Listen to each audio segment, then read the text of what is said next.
नमस्कार, मैं रवीश कुमार। जीविका दीदी क्या है? जीविका दीदी की बिहार में इतनी बात हो रही है, लेकिन कहीं भी हमें ढंग की एक रिपोर्ट नहीं मिली जिससे जीविका दीदी की आर्थिक हालत का बेहतर अंदाजा मिलता हो।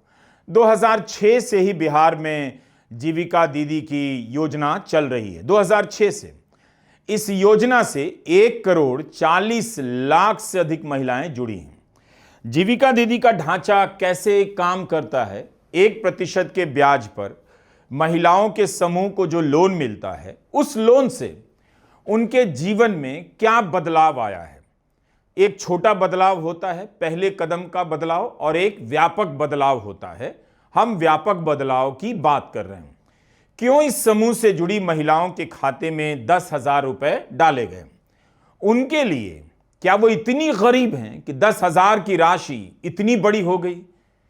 क्या सस्ती दरों पर बिजनेस करने के लिए जो लोन दिए गए वह सफल नहीं रहा, या इतने साल भी उनकी कमाई में कोई व्यापक वृद्धि नहीं हुई? चाय की एक दुकान खोल लेना, किराने की एक छोटी सी दुकान खोल लेना एक कदम के रूप में देखा जाना चाहिए। इससे काफी कुछ बदलता है, आत्मविश्वास बदलता है, बिजनेस करने आ जाता है। लेकिन उससे आगे क्या? जमीन पर भले जीविका दीदी एक संगठन है जिसका इस चुनाव में राजनीतिक इस्तेमाल किया गया, लेकिन क्या इस संगठन से महिलाओं के जीवन में बड़ा बदलाव आया है?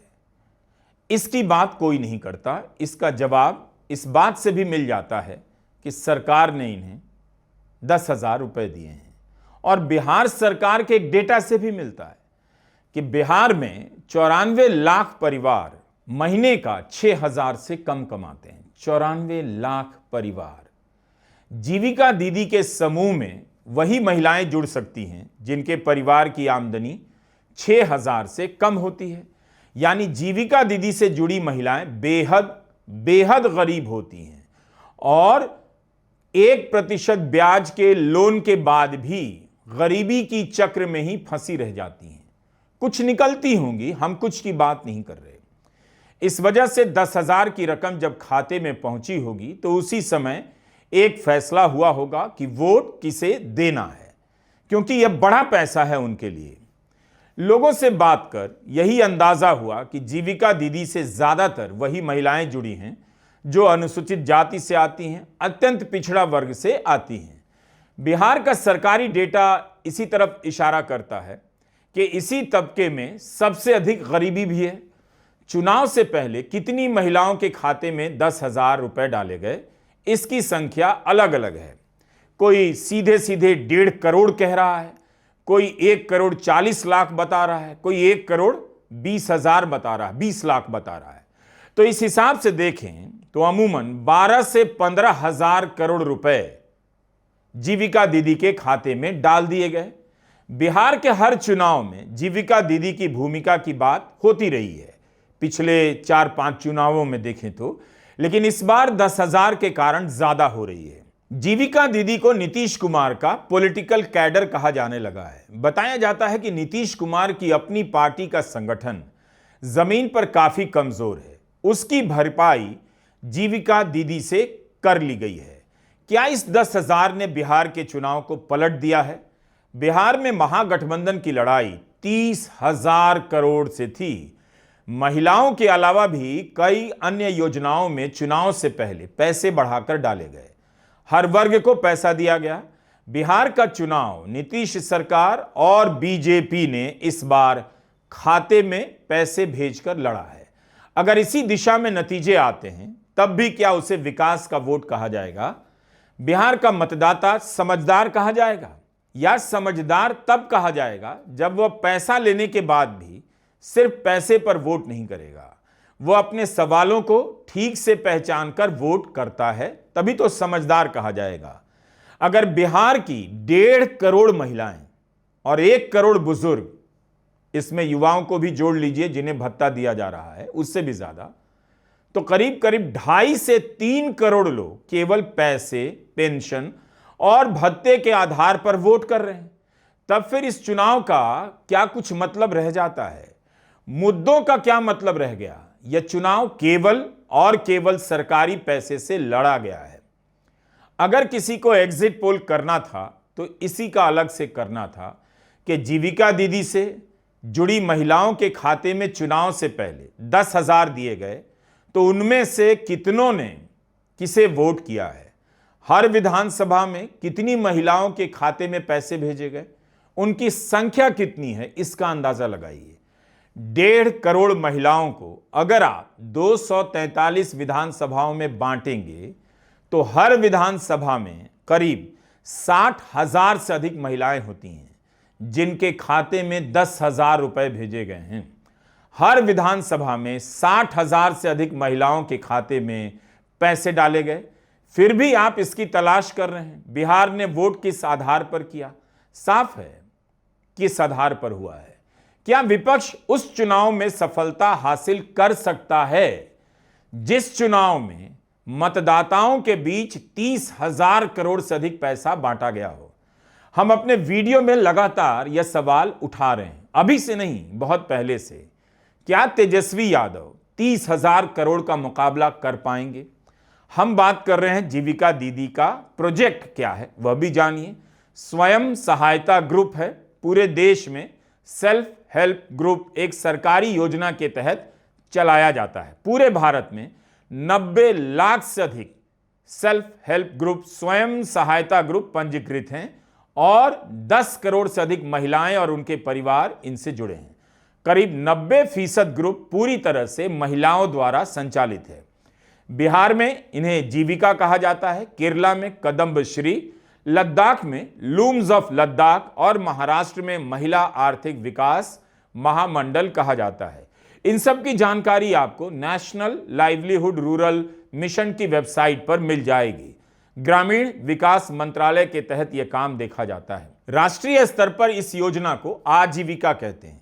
2011 से NLRM चल रहा है। मनमोहन सिंह ने कभी इसके राजनीतिक इस्तेमाल के बारे में नहीं सोचा होगा, लेकिन अब यह चुनाव जीतने का नया फ्रंट बनकर उभर गया है, नया सेगमेंट तैयार हो गया है। बिहार में 2006 से यह योजना चल रही है, वर्ल्ड बैंक के साथ मिलकर शुरू की गई थी। अगर बिहार में जीविका दीदी से जुड़ी 1.25 करोड़ से अधिक महिलाओं के खाते में, 1.25 करोड़ से लेकर 1.5 करोड़ तक बताई जाती है इस संख्या, इतनी बड़ी संख्या में महिलाओं के खाते में 10,000 डालने का पॉलिटिकल प्रोजेक्ट इस चुनाव में सफल हो जाता है तो यह भी हो सकता है, याद रखिएगा मेरी बात को, कि 2029 के चुनाव के पहले मोदी सरकार देश भर में फैली 10 करोड़ जीविका दीदियों के खाते में 10,000 डालकर घर बैठ जाएगी, चुनाव जीत सकती है। बस इसके लिए 1 लाख करोड़ रुपए की जरूरत होगी। इसका इंतजाम करना मुश्किल भी नहीं होगा। बिहार से शुरू हुआ यह पॉलिटिकल प्रोजेक्ट एक तरह से चुनाव जीतने का सबसे कारगर और सबसे सस्ता प्रोजेक्ट बन जाएगा। इस तरह से लोकतंत्र के तमाम मुद्दे जमीन पर हवा हो जाएंगे। सरकार योजनाओं के नाम पर एक ऐसा कस्टमर, उपभोक्ता तैयार कर लेगी जो पैसे लेकर चुप हो जाएगा और वोट दे आएगा। इसके लिए राजनीति के विद्वानों को नए शब्दों की तलाश करनी पड़ेगी जो अभी तक इसे एम्पावरमेंट से जोड़ते हैं। अब उन्हें अलग शब्द की जरूरत पड़ने वाली है। वोटर का भी नाम बदलना होगा। हर चुनाव में एक ऐसा वोटर होगा जिसे चुनाव से पहले पैसा दिया जाएगा, सरकार के पैसे से, खजाने से दिया जाएगा। उसके अलावा ब्लैक मनी जो बढ़ता है वो तो अलग से है ही। तो ऐसे वोटर को आप क्या कहेंगे? माना जाता है हर व्यक्ति के पास एक वोट है तो हर वोटर बराबर है, मगर अब हर वोटर बराबर नहीं है। एक वोटर ऐसा है जिसे 10,000 रुपए मिला है और एक वोटर ऐसा है जिसे कुछ भी नहीं मिला है। तो जिसे पैसा मिला है उसे आप क्या कहेंगे? मुद्रा प्राप्त मतदाता, संक्षेप में मुप्राम कहा जा सकता है, जिसके खाते में पैसा पहुंचा होगा और वो पैसे देने वाली सरकार को वोट देगा, मुप्राम कहलाएगा। मुद्रा प्राप्त मतदाता, एक वोटर की जेब में मुद्रा और एक वोटर की जेब में मुद्दा। इसे ऐसे भी समझिए, धीरे धीरे संस्थाओं को खत्म कर दिया गया आपकी आंखों के सामने। न्यायपालिका से लेकर जांच एजेंसियों की क्या हालत रह गई है, चुनाव आयोग की क्या विश्वसनीयता रह गई है। संस्था आधारित लोकतंत्र की समाप्ति हो चुकी है, श्राद्ध बाकी है। मुद्दे बचे थे, अब भी हैं, मगर मुद्दा आधारित लोकतंत्र समाप्त हो चुका है या हो रहा है, 14 को पता चल जाएगा। मुद्दे ही ना हो और इसमें भाग लेने वाले मुद्दे के प्रति समर्पित ना हो, उसमें भागीदारी ना करें, उसका विरोध ना करें और पैसा लेकर किसी को वोट दे आए, यह स्वस्थ लोकतंत्र की निशानी नहीं है, यह सशक्तिकरण बिल्कुल नहीं है। लेकिन स्वस्थ लोकतंत्र चाहिए किसे? कितना सुंदर नाम है जीविका। क्या जीविका लोकतंत्र की मृत्यु का एक बड़ा कारण बनेगी? इस चुनाव में करोड़ों महिलाओं की भागीदारी अगर केवल पैसे के चलते है तो क्या यह जीवंत लोकतंत्र की निशानी है? बहस कीजिए, सोचिए इन सवालों पर। इस तरह से सरकार ने जनता के पैसे से जनता के बीच वोटर की एक नई कैटेगरी पैदा कर दी जो धीरे धीरे बड़ी होती जाएगी, मुद्रा प्राप्त मतदाता की कैटेगरी। यह योजना लोकतंत्र के सवालों को नए सिरे से बदलने जा रही है। इसे समझने और इसकी प्रतिक्रियाओं की तैयारी बिहार के चुनाव में ही होनी चाहिए थी, मगर विपक्षी दल चूक गए। उन्हें लगा कि यह कोई 1500-2000 रुपए बांटने की योजना है, इसके बाद भी चुनाव जीता जा सकता है। उनका यह विश्वास शायद इसमें बना होगा, अगर बिहार में अगर महागठबंधन जीत गया तो पैसे बांटने की योजना पर ब्रेक लग सकता है, और अगर नहीं जीतता है तो सबसे अधिक पैसे बांटने की क्षमता से लैस मोदी सरकार को अब कुछ करने की जरूरत नहीं होगी। बिहार की हर विधानसभा में 60 से 70 हजार वोटर मुद्रा प्राप्त मतदाता के रूप में तैयार कर दिए गए थे। हमने शुरू में बात की कि जीविका दीदी इस चुनाव को तय कर चुकी हैं, लेकिन जीविका दीदी के जीवन, उनके आर्थिक संसार की ढंग से समझ बनाने वाली कोई रिपोर्ट मिली नहीं। हम सभी रिपोर्ट देखने का दावा भी नहीं करते हैं, हो सकता है ऐसी रिपोर्ट आई हो, छूट गई हो। जीविका दीदी स्वयं सहायता समूह का नाम है। इससे वही महिलाएं जुड़ती हैं जिनके परिवार की कमाई 6000 से कम होती है। एक सेल्फ हेल्प ग्रुप में 10 महिलाएं होती हैं, अधिकतम 15 भी हो सकती हैं। पंचायत के स्तर पर इन समूहों का संचालन होता है। इन्हें विलेज ऑर्गेनाइजेशन वीओ कहते हैं, जो संचालन का काम करता है। एक वीओ से 15 सेल्फ हेल्प ग्रुप को जोड़ा जाता है, जो निगरानी करता है कि जो पैसे लिए गए हैं लोन के लिए उनका सही इस्तेमाल हो रहा है या नहीं। जीविका दीदी को 1% के ब्याज पर कर्ज दिया जाता है ताकि वे अपना कारोबार कर सकें। पहली बार में ही एक समूह को 1.5 लाख का लोन मिलता है।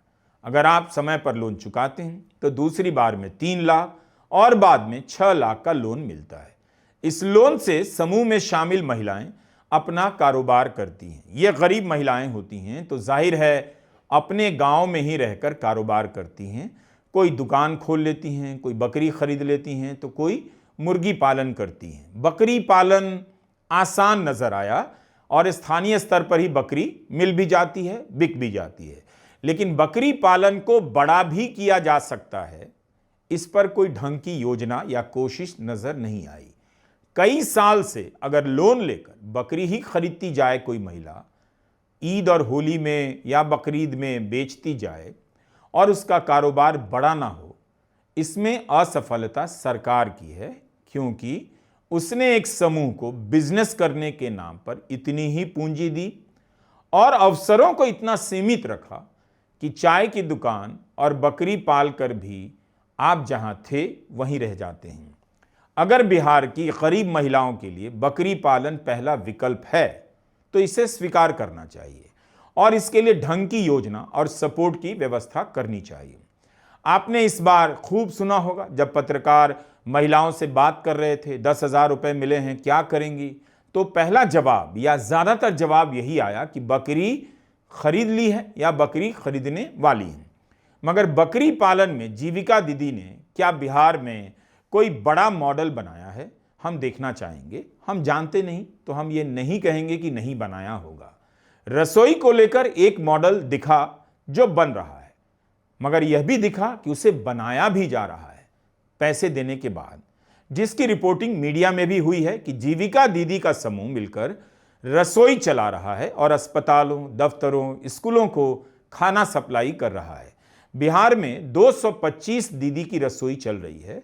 यह एक तरह का कैंटीन सिस्टम है जिसमें जीविका दीदी खाना बनाती हैं। इंडियन एक्सप्रेस में हिमांशु हर्ष ने रिपोर्ट किया है कि इन रसोइयों में 4000 से अधिक महिलाएं काम करती हैं और महीने का 8 से 10 हजार कमाने लगी हैं। रिपोर्ट में महिलाओं के बयान छपे हैं जो कह रही हैं पहले सिर्फ अपने घर पर खाना बनाती थीं, अब उसी स्किल से पैसे कमा रही हैं। बिहार में 10 लाख सेल्फ हेल्प ग्रुप हैं, उसके सामने 225 दीदी की रसोई कोई बड़ी संख्या नहीं है। 4000 दीदियों की कमाई 8000 हुई है, यह अच्छी बात है मगर बड़ी बात नहीं है। दीदी की रसोई का सफलता के उदाहरण के रूप में बहुत ज़्यादा प्रचार होता है कि दीदी की रसोई का मुनाफा हो गया, सरकार को दीदियां टैक्स दे रही हैं। बिहार में अगर आप देखें राज्य के स्तर पर तो आयकर देने वाले बहुत कम हैं, होंगे भी क्योंकि यहाँ ज़्यादातर लोगों की कमाई 50,000 पर पहुंचकर हाफ जाती है, फुल स्टॉप हो जाती है। बिहार में 1% से भी कम लोग टैक्स देते हैं। इतना गरीब राज्य है, जाहिर है यहां टैक्स देना बड़ी बात है, हेडलाइन में मोटी मोटी बात आ ही जाएगी। यह वीडियो नीतीश कुमार ने ट्वीट किया कि मुजफ्फरपुर में 44 दीदी 3 करोड़ के टर्नओवर से क्लाउड किचन चलाती हैं और 15 लाख का टैक्स देती हैं। जाहिर है ये सब शोकेस उदाहरण है। 10 लाख सेल्फ हेल्प ग्रुप में ऐसे उदाहरण कम है और इतने कम कि यही सफलता का चेहरा बन जाते हैं। जैसे जीविका दीदी जलपान गृह, इस दुकान से क्या कोई गरीबी दूर कर सकता है? कितना पैसा कमा सकता है? जीवन जरूर चल जाता होगा। ऐसी दुकानें तो लोग खुद से भी खोल लेते हैं और कई पीढ़ियों तक इसी तरह की दुकानों में रह जाते हैं, इन्हीं चलाते रह जाते हैं। सरकार लोन देकर सपोर्ट कर रही है, ये बिल्कुल अच्छी बात है, लेकिन क्या इनके भीतर बिजनेस की समझ का विस्तार हो रहा है? क्या इनकी दुकान बड़ी हो रही है? क्या यह सब अपने आप में बिजनेस मॉडल बन पाता है? यह बिजनेस का मॉडल है या गुजारा करते रहने का मॉडल है? 1 करोड़ 40 लाख से अधिक गरीब महिलाएं जीविका दीदी से जुड़ी बताई जाती हैं। इनमें से कितनी महिलाएं समय पर लोन चुका पाती हैं, वह भी बताना चाहिए। इससे भी अंदाजा मिलेगा कि लोन लेकर वो चुकाने में, कमाने में कितनी सिद्धहस्त हो रही हैं। इनमें से कितनी महिलाओं का बिजनेस सफल हुआ है, यह भी पता चलेगा। ऐसा तो हो नहीं सकता कि सब फेल ही हो रहा हो, क्योंकि बहुत से सेल्फ हेल्प ग्रुप ने 1.5 लाख के लोन लौटाए हैं। इनका प्रतिशत क्या है हम नहीं बता सकते।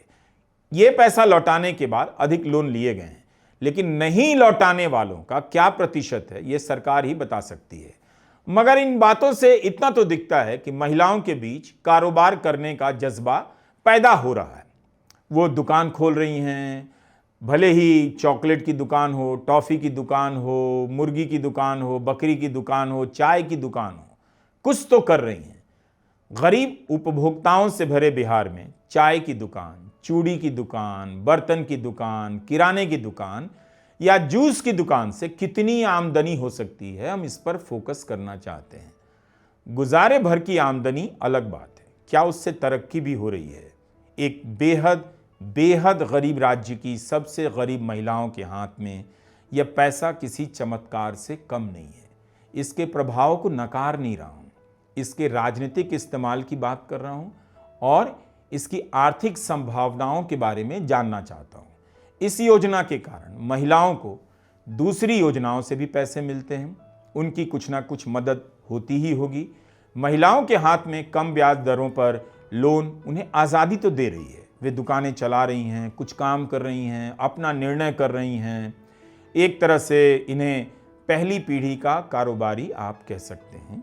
लेकिन क्या इनकी पीढ़ियां बदल रही हैं? यह योजना इस समय महिलाओं के बीच बिजनेस की बुनियाद रख रही है, इसे स्वीकार करने में कोई हिचक नहीं।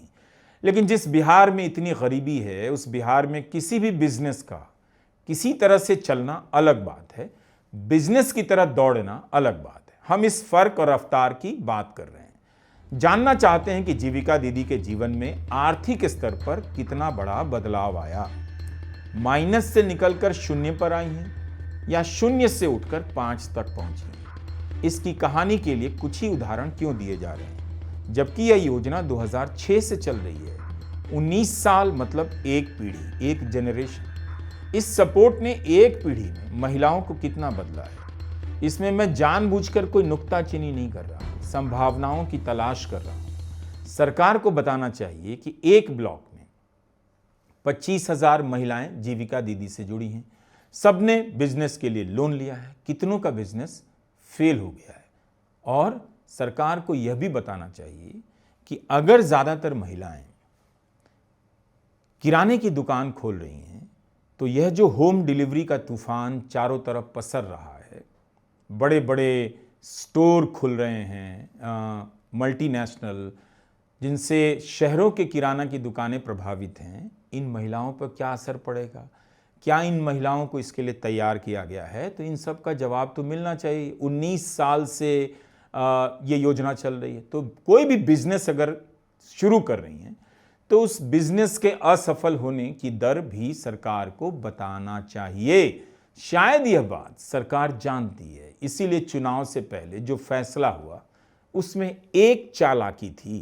नीतीश कुमार ने अपने ट्विटर पर लिखा कि मुख्यमंत्री महिला रोजगार योजना का मुख्य लक्ष्य राज्य के सभी परिवारों की एक महिला को उनकी पसंद का रोजगार शुरू करने के लिए आर्थिक सहायता देना है। उनकी पसंद का रोजगार क्या हो सकता है? कोई भी बिजनेस करता है वो बाजार का अध्ययन करता है, उसके आधार से, उस अध्ययन के आधार पर बिजनेस का कोई नया मॉडल निकालता है।